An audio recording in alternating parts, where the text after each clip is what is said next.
Thank you, Direction. Our next speaker is Bill Fletcher, Jr. Bill is the former president of Trans-Africa Forum, a senior scholar with the Institute for Policy Studies, an editorial board member of blackcommentator.com, and in the leadership of several other projects. Bill is co-author of The Indispensable Ally, Black Workers and the Formation of the Congress of Industrial Organizations, 1934 through 1941, co-author of Solidarity Divided, The Crisis in Organized Labor and a New Path Towards Social Justice, and the author of They're Bankrupting Us, and 20 Other Myths About Unions. Bill is also a syndicated columnist and a regular media commentator on television, radio, and the web. Bill?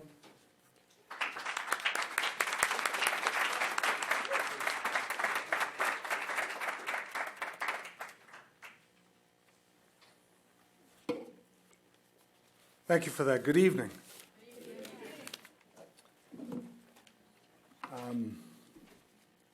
This was I want to thank the organizers of this event for inviting me, but this was a very, very difficult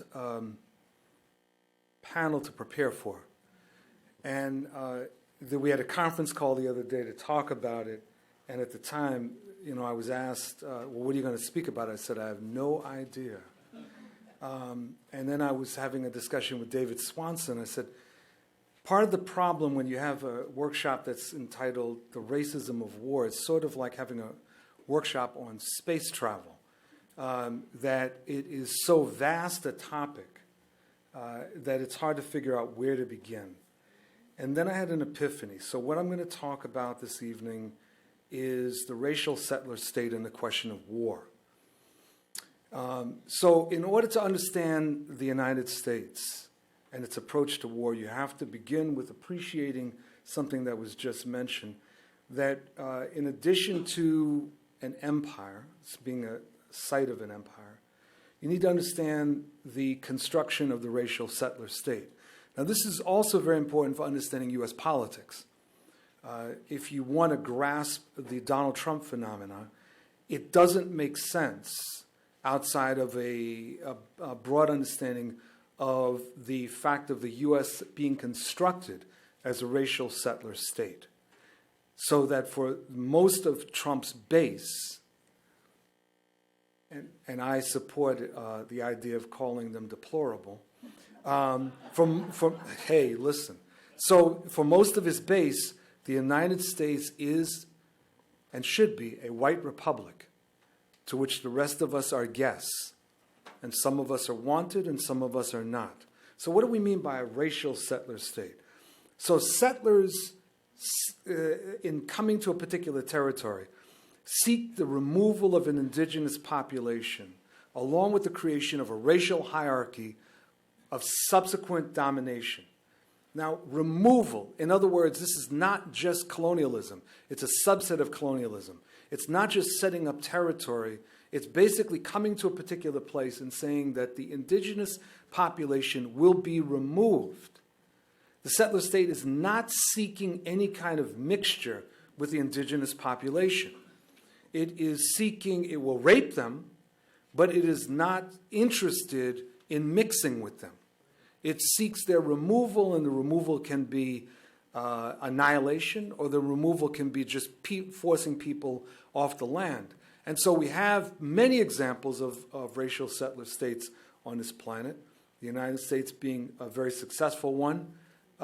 You also have South Africa, of course, the former Rhodesia, which is now Zimbabwe. You have Israel, Australia, New Zealand, all having certain things in common, as is Ireland, which was in many ways a very successful prototype for the development of a settler state.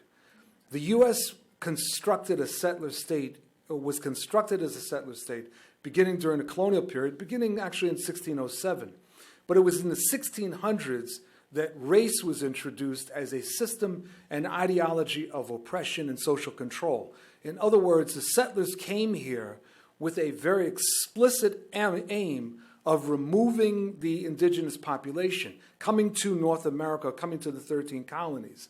The English settlers had a different approach than did the French or the Spanish.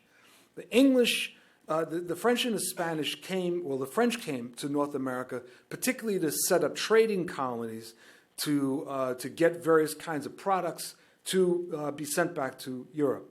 The Spanish came to the Western Hemisphere to rape the population, to seize as much gold and silver as they could. And they brought over African slaves after annihilating millions of native peoples. The English came to settle.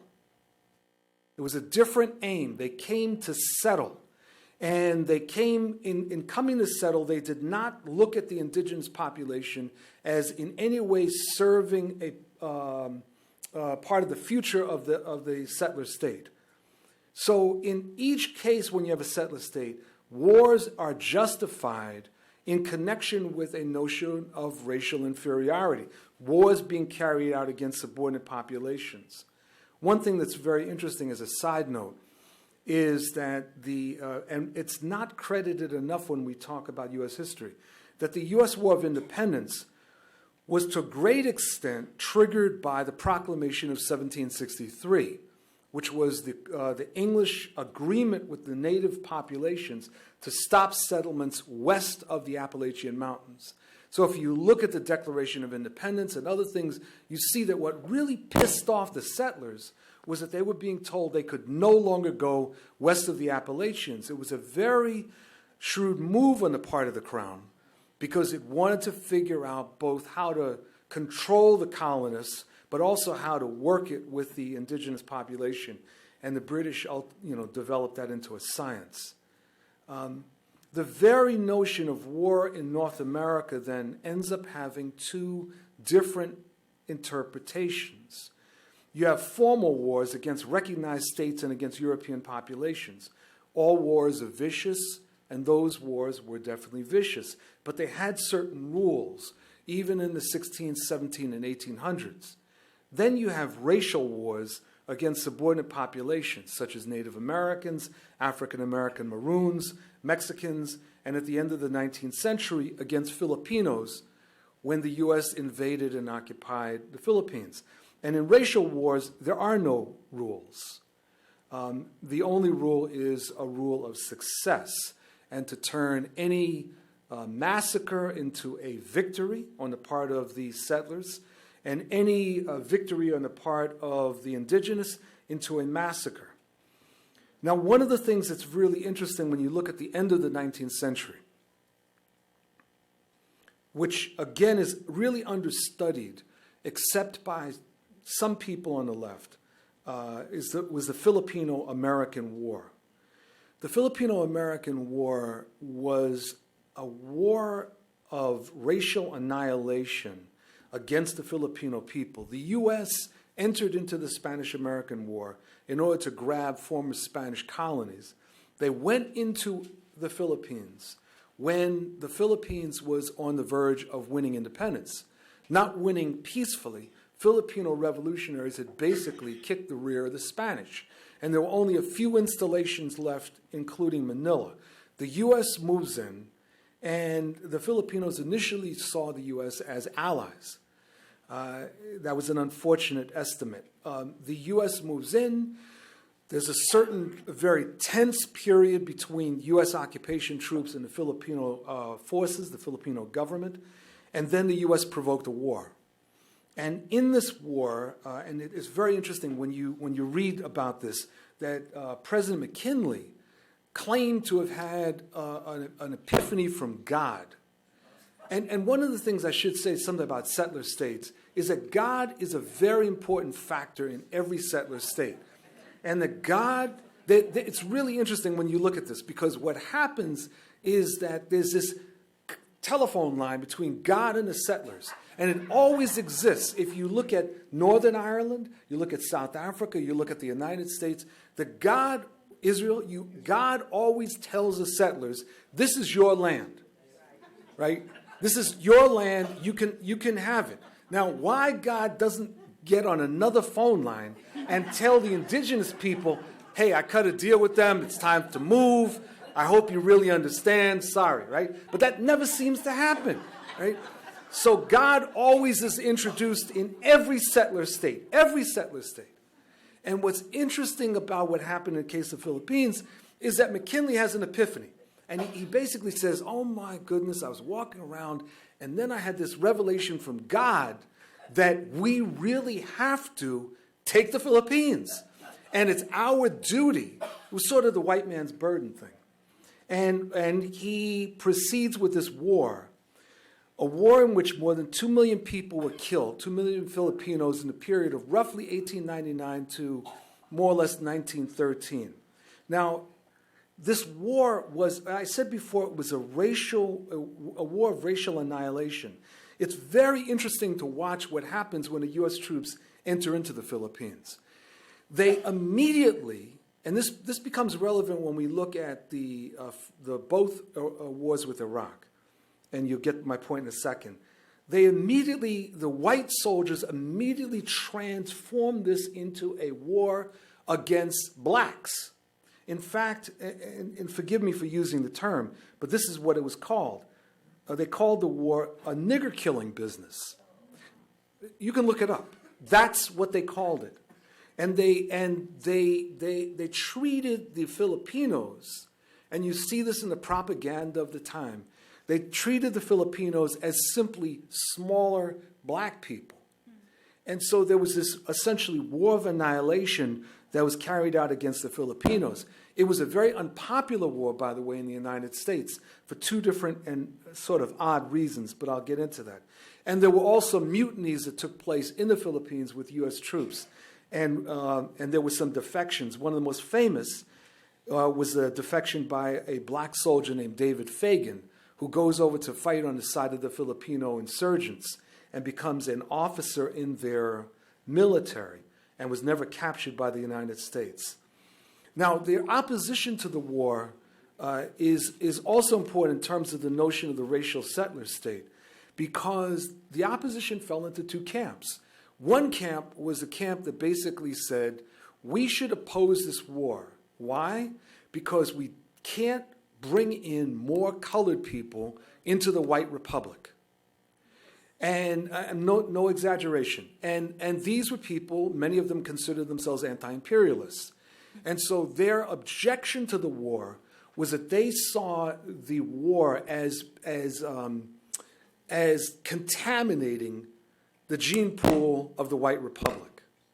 Now, another wing of the anti-imperialist movement was better represented by people like Mark Twain, who in fact redesigned a U.S. flag.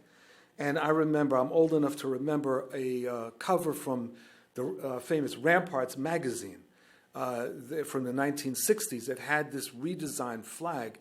It was a skull and crossbones instead of stars, and it was black and red.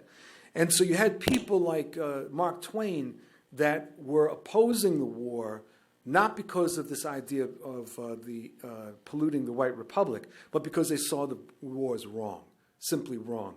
And so you did actually have this movement, but unfortunately that movement was unable to stop the war.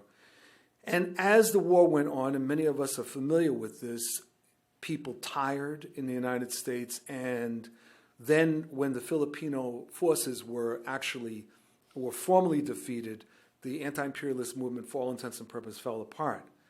The Filipino-American War, I would argue, grows out of the wars against the Native Americans. Even though the Filipinos were described as black people, in essence, the whole approach was one of trying to remove and annihilate. And it sets the pace for the criminal wars that the U.S. has conducted against the global South ever since. Now, as a racial settler state, the yellow, brown, black enemies are always treated as subhumans. These are populations that cannot be assimilated. And by cannot, what I mean is that it is antithetical to a white republic to assimilate these populations.